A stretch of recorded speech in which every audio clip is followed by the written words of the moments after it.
Before I review the sequel to the movie based on one of my favourite TV shows of all time that came out a record-breaking 11 years after the original film, I'm going to enjoy a scrumptious Krabby Patty.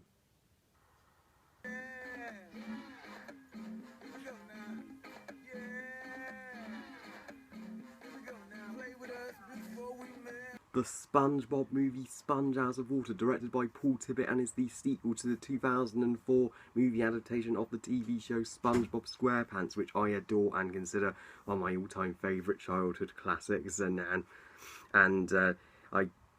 this movie tells the story set goodness knows when after the original SpongeBob movie, because they never explain it.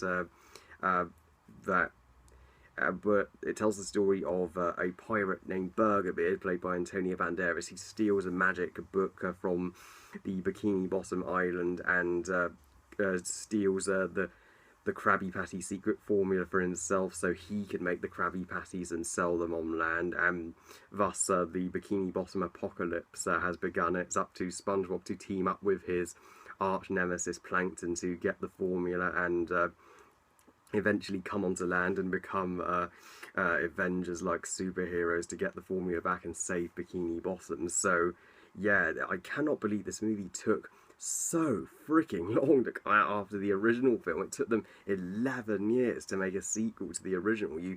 I didn't even know there was going to be a SpongeBob movie 2, but when I heard there was, I was so delighted. I was so pleased that they are making a sequel. I hope they make a SpongeBob movie 3 one day, fingers crossed. So to say I was looking forward and excited about this movie when it came out in March 2015 would be an understatement. It was one of my most anticipated movies of 2015. I know that sounds crazy, but being the SpongeBob fan I am, I couldn't help myself. So how does this movie compare to the original SpongeBob? Because at the time of this movie, the show was badly received. It had definitely fallen from its former glory. It was great when Steven Hillenburg was in charge of it back from 1999 to 2004, but after the original film, the show really went downhill after he resigned. So this movie had a lot to live up to, not only to live up to the original film, but to bring the glory days of SpongeBob back, to apologise for the fans. So did it do that? Well, while I can say this movie isn't nearly as good as the original film, not even close, it's good at least. It's decent. It's a good enough sequel, I am pleased to say. The first thing I want to get out of the way is that this movie was very falsely advertised, beyond falsely advertised. The majority of the advertisements show the gang in their superhero form and in live action. Well, the majority of this movie is not live action, can you believe it? The trailers basically gave away almost the entire third act. So what you saw in the trailers. Maybe this guy knows. He looks smart. He's got 5 heads. Have enough energy to run around the whole world. Woo! Doing with me formula. You mean me formula? To stop a supervillain Let's take him down. is to become superheroes. Look at me. Hi, my God. SpongeBob. Patrick, Talk to me, buddy. I'm seeing a bright light. Is this better? Much. Thank you. Yeah, all that in the trailers, that's practically the entire third act of the movie. Yes, I can't think of a single trailer that's given away that much of a third act in a film, and has barely showed the first and second acts. Boy, audiences must have been shocked and surprised when they saw that. They must have been either angry that they were deceived or pleased that they got a big surprise. Well, at least they didn't reveal the very end of the film, literally the last shot of the film, like the Amazing Spider-Man 2 trailer did. But this is an infinitely better movie than that anyway. And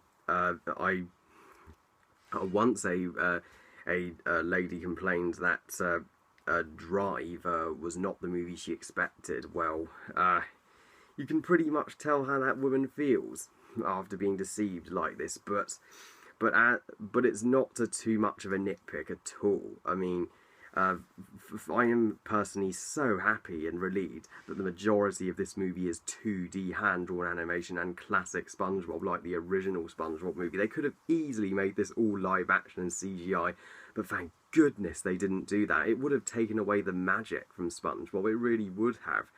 And story-wise, it's 3 different movies at once. The first half being Bikini Bottom in post-apocalyptic mode after the formula is stolen by Burger Beard, and everybody believes that Plankton stole it, and SpongeBob is in league with Plankton, so the entire town turns against them. And the second half of the movie is so bizarre and crazy, where SpongeBob and Plankton time travel and to get back the formula. Yes, so this film actually does become a time travel film in the second half, and the third act of the film is all about all the live action stuff from the trailer and all the Avengers stuff. So it's basically 3 different movies at once. So that may give the film a lack of focus, but I enjoy its creative ideas. It's pure fun. Yes, that's what it at least got right. So the comedic writing here is so much leagues better than the comedic writing of the later seasons of the show. It's not up. The comedic writing is definitely not up there with the writing from the first SpongeBob movie, given Steven Hillenburg wrote that. There isn't any humour here that comes close to SpongeBob and Patrick getting drunk on ice cream, or the mermaid turning them into men, or the Goofy Goober song, but it still got plenty of chuckles out of me. I was pleased to be laughing at SpongeBob again. And one of my minor nitpicks with the original film was that the supporting cast were a bit wasted and really didn't get a lot to do, but here they do get much more to do. Thank goodness this movie actually solved that little nitpick. Here they actually become a team and want to get the formula and save Bikini Bottom together at the very end.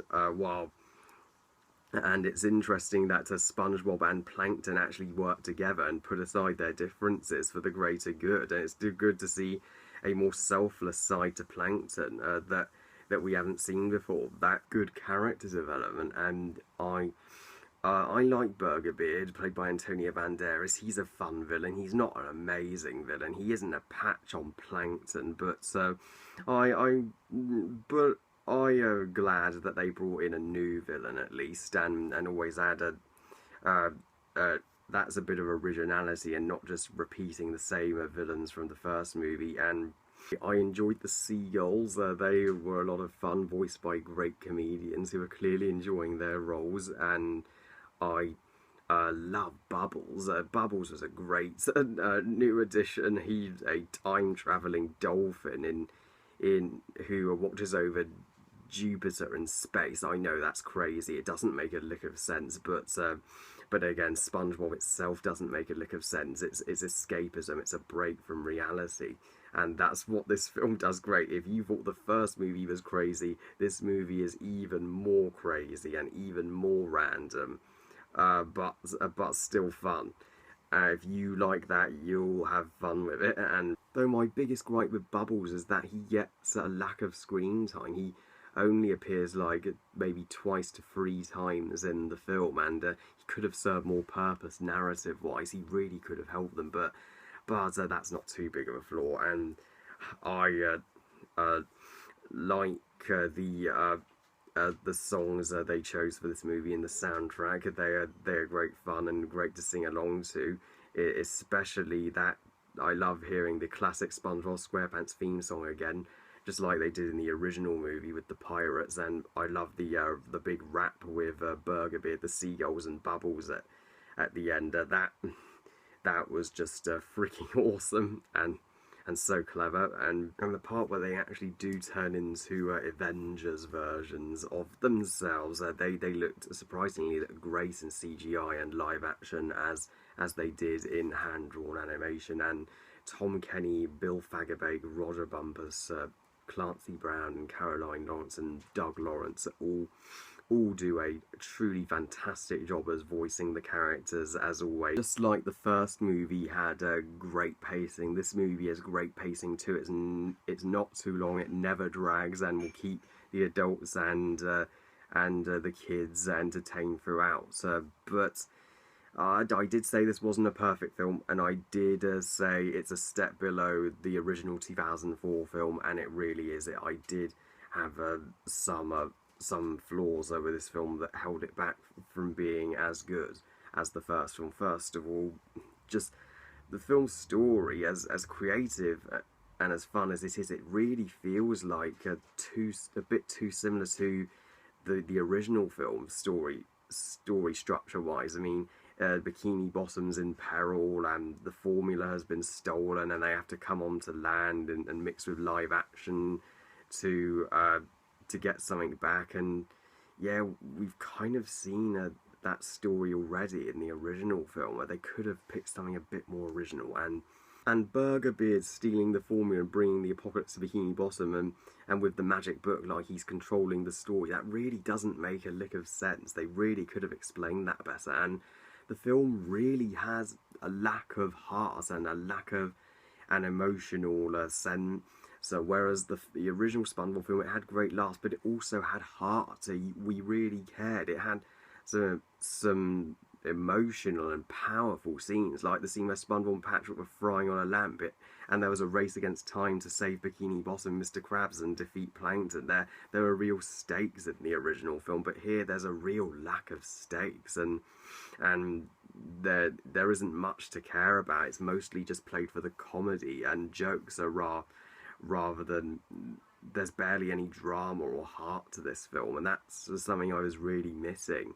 I know it's a kids' film, but family films can have a heart and emotion and great life lessons to them. Just like the first SpongeBob movie taught us that even though you may be possessed as being a child, you have the ability to do great things, and don't let anyone tell you otherwise.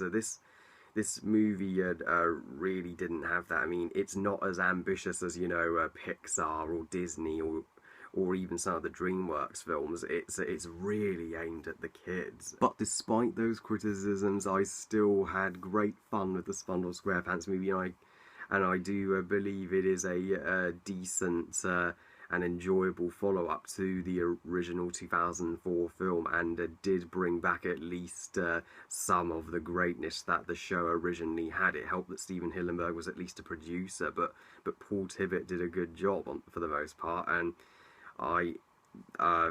we were probably, me and my sister, we were probably the only adults in the cinema going to see it. Oh, it was kind of embarrassing, but fun. You're 21, you can like SpongeBob. It's for everyone, right? I'm sorry I kept comparing it to the original SpongeBob movie, but it's a sequel, so how can you not compare? I give the SpongeBob movie Sponge Out of Water 3.5 stars out of 5. So yeah, I really hope this isn't the last time we see SpongeBob and Co on the big screen. I really hope there's a third SpongeBob movie. What do you think, SpongeBob? Will you get a third movie for the 20th anniversary in 2019? Yes, I hope so. And will we finally find out the Krabby Patty secret formula?